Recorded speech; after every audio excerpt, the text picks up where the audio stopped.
Magluluto tayo ng low-carb pan de latte. Sa isang mixing bowl, maglagay ng green dahan egg white powder. Then gradually add room temperature water.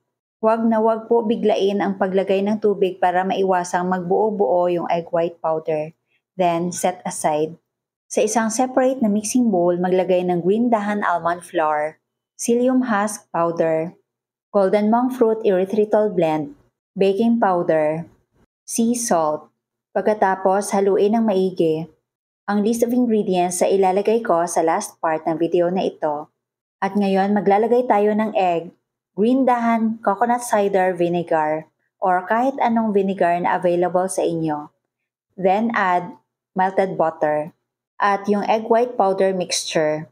Kung walang egg white powder, pwede po ang fresh egg white. Haluin ng maigi.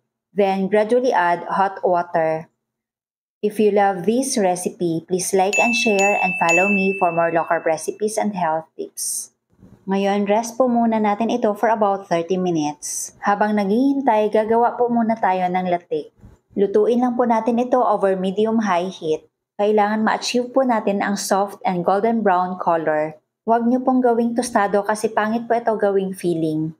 Pagkatapos maluto, salain lang po natin to separate oil. Ngayon, balikan po natin yung dough. Roll lang po natin sa almond flour para hindi dumikit. You may add more almond flour kung dumidikit pa rin po ito.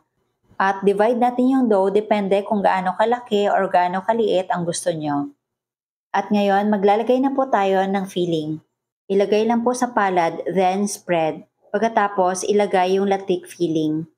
Paalala sa lahat ng mga oxalate-sensitive low-carb practitioners, dahan-dahan lang po sa pagkain nito dahil ang almonds ay mataas sa oxalates. Mas okay na lang po yung coconut flour.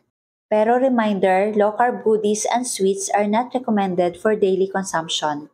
At ngayon, bake po natin ito at 150 degrees Celsius for about 30 to 40 minutes or hanggang sa maluto po ito. Then, let it cool. At ngayon, mag-plating na tayo. Tikman natin.